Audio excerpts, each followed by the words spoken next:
Oh yeah, I am. Is that what he's playing right now? Yeah.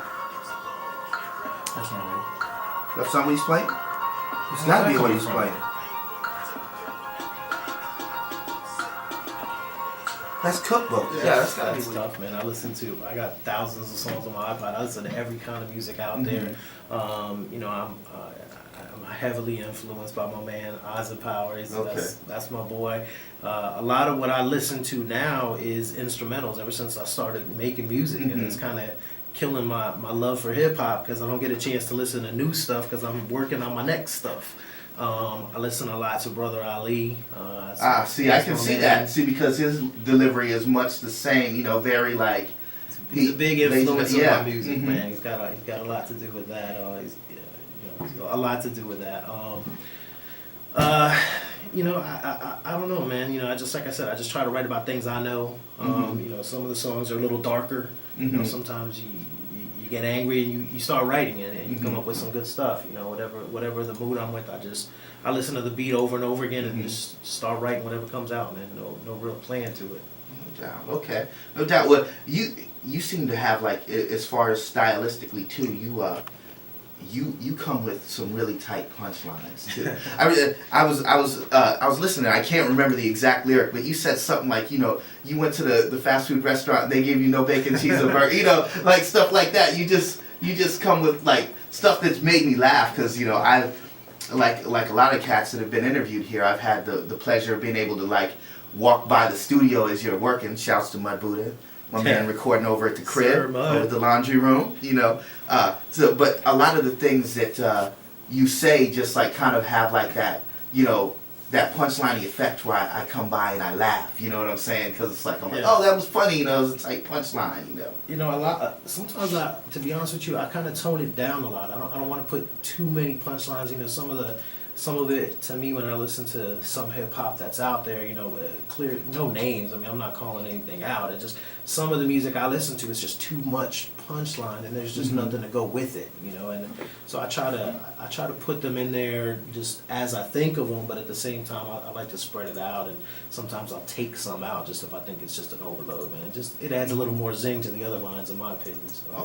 Okay.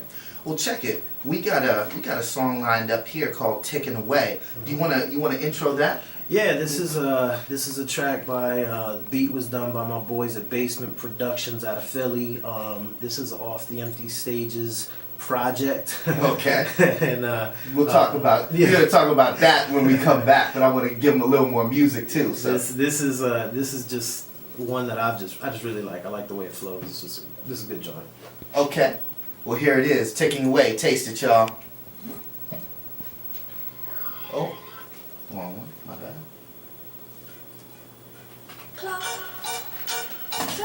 That was "Ticking Away." Little slightly different cadence too. Came with a little bit, you know, flipped up that cadence. That was fresh, man. I'm feeling it. Thank you. I'm feeling the whole Empty Stages thing. So, so talk to me about the concept behind the Empty Stages project. Do you how did you put what was the narrative that you're trying to tell, or like, you know, what was the impetus that made you put this particular record together? Well, a couple things went into that. You know, a lot of it was just telling my story, not necessarily what is out there already or what people are saying they're doing that they're not really doing. I wanted to be like, if I listen to this is a reflection of who I am. Yeah. But at the same time, I also wanted to do, you know, like you said, different cadences. I try to put a bunch of different styles. Like I have a joint in there over a reggae song. You know, I got the one you just listened to where I'm kind of double timing a little bit. I got a slower song in there. I got one we're gonna play here in a little bit that's just a completely different vibe altogether. What track are we going to now? So I don't slip up like when it comes time to actually put it on. Yeah, well, since we're talking about all kinds of different styles and different tracks, I did one for my next project that we're wrapping up now. Oh, okay. And I actually named it Pretty Piggy. Pretty Piggy. It's gonna be a world debut here, and it's gonna be track. Yeah, it's on there. It's number 4. Okay. Cool. This one is what I did with this one. I took a beat that I really didn't care for that much, to be honest with you, and trying to go in over it just to see what I did with it. You know what I'm saying? So I took a pig and tried to make it pretty, and it's the second project that I'm doing is really gonna be a true mixtape, just going in over old beats. As soon as you hit play, people are gonna recognize the beat. But it's like I said, that's the intent behind it. Yeah, I'm gonna get into that in a second. So you are the second artist that I've had on. Hosted by Doo-Wop. I'm assuming Dev, you had something to do with that, huh? Yes. Yeah, Dev's like yes. Yeah, man, That's cool. that in itself, that's an honor, man. I was a fan of Doo-Wop back in the day, and Dev told me I had the opportunity to work with them, man. I jumped all over, man. And the first time I heard a track, me and Doo-Wop have 2 tracks on there. First time I heard us together, man, it's one of them moments, man. It's hard to explain, you know. Okay. So let's even go further back in your history. I mean, because obviously you have kids and everything. So I know you're not one of these 20-something young MCs. So when did you start rhyming? What got you into hip hop? What was the entry point? All right, so I've been into hip hop. I mean, man, I used to rap back in high school back in the day, a long time ago. You don't have to say years. That's cool. And you know, I just never really. I don't know, for some reason at the time, nothing ever came together to really push it forward, to really drive me to do anything with it. I don't know, maybe it's just I didn't have the ambition at the time. I was too late. Whatever the reason, I just didn't do it. Back in November of last year, Dev called me and he's like, "Yo, my man, Eyes and Power is doing this project. Wants you to do a track with him, which is on mine now, called Ignore Pain." Oh, I played that. Yes, I like that track. That track was the first time I wrote a verse in several years. Wow, okay. So really a lot of this is just, I have always been able to do it. I did that one, and then this whole project came together as a result of that one. I just started feeling it again, started writing. Every track I feel like I write, I try to push a little bit more and do a little bit. And I mean, you know, Devin and I had to talk a while back, and he's like, "Yo, you can see he can listen to my songs from the first one to the last one and know the order I did them just from the progression." You know, you start getting a little more confidence. I got a little bit of fans online now. You know, you get that. It makes it easier to write. Man. Okay, so this is actually a really a debut project, and you know, that's funny because of course my first knowledge of you was just coming over to record at the crib. You know, so like I didn't know where you were as far as like phases of, you know, your artistic journey. So that's cool. So this is like almost you kind of coming out of a retirement, if you will, and putting out this kind of debut record. Yeah. Okay. That's a good way to sum it up, man. Okay. Cool. So we're getting into which song again? I'm sorry, I'm slipping mentally. We're gonna do Pretty Piggy. Pretty Piggy, that's right. How could I forget a name like Pretty Piggy? That's terrible. All right, Pretty Piggy. My bad, I forgot the name. Here it is. Taste it. Well, even in the song, you're like, I'll go in on anything, you know. I do want to mention that as soon as we hit play, Fader was like, "Oh no." Yeah. You know, I left the mic on accidentally for a couple seconds, so the audience probably heard us say, "Oh no." Yeah, man. Like I said, you know, I have a reggae joint I did a beat on or a song on. I did that one, and I just like to, you know, some of them just jump out at me, man, make you want to try it out. So that's all that was. So experiment. When can we expect you? I mean, I know you've got a mixtape coming out next. When can we expect to hear you on some original tracks of yours, just doing the album? Yeah, this first one was a project because I didn't know what direction. Like I said, November to now it's done. I mean, that's really like 4 months and done. The second one, I started doing the mixtape where again I'm just going in on over beats. It's a mixtape, just in the traditional sense of going over instrumentals. But I got bored with it, to be honest. You know, I wanted to do original stuff.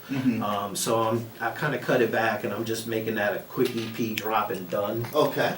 And I'm already working on the third project. I've already got I got the intro done. I got 2 or 3 songs written, another one recorded, so that's going to be an all original, hopefully on iTunes drop. That's the goal for that one. Any producers we know?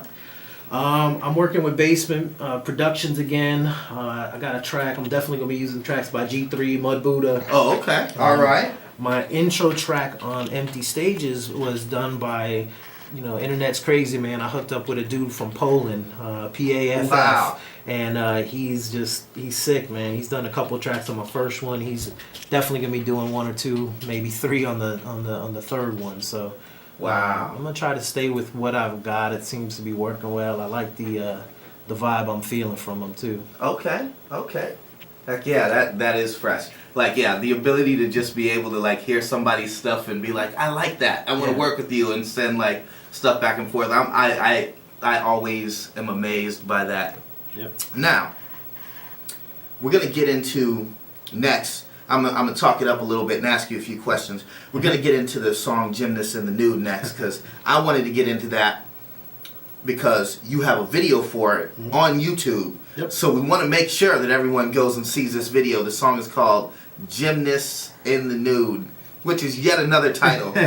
How did you even come up with that? I gotta ask you. How did you even come up with that title? In one of the lines in the song, I say, I flex like gymnast in the nude because I display agility but still can get you in that mood. So, yeah. I figured the name itself was kind of, when me and Mud were in the studio trying to name it, I said, you know what, that name's gonna raise a couple eyebrows. That's gonna make a couple people listen just by the name. So. No doubt. And of course, this song is on Empty Stages. So, and in the video, you got G3 in the car with you. G3 and Dev. You got Dev in the car driving along. That was the first video we did. We actually, the first song you played, Inside a Verse, got a video for that one up there now. That if you could find Gymnast in the Nude, you're gonna find the other one. So Inside a Verse is up there as well. But Gymnast in the Nude is the first one we did. Okay. We're just driving around having a good time, man. That's really all it is to it. Okay. Now, before I get into this video, I want to know, where can people find you? Tell where can they find you on the net? The best place, in my opinion, is Facebook. Facebook, so many people are on it. It's facebook.com/Tampa Temp all together. You can go on there, like the page. I update that. Any update I do there goes to my Twitter, goes to everything. My Twitter is 813Temp. I sometimes do that independently, but I don't want to overkill it, so I kind of just do one that gets them all. So that's your main point. That's the main point of contact. I have links for SoundCloud, Tampa Temp, Reverb Nation, Tampa Temp. I try to keep it consistent. It's either Tampa Temp or 813Temp. Okay. And I mean that's about it. I have the album itself. There's a link on Hulkshare. It's a free download. Empty Stages. Hulkshare.com/Tampa Temp. All right. Got a pattern going. Okay. Yeah. Well, that's good. That's good for the people because everything's Tampa Temp. Absolutely. No doubt. Well, here we go. I'm just gonna jump right into it. Gymnast in the Nude. You cannot forget this title. Remember, it is on YouTube.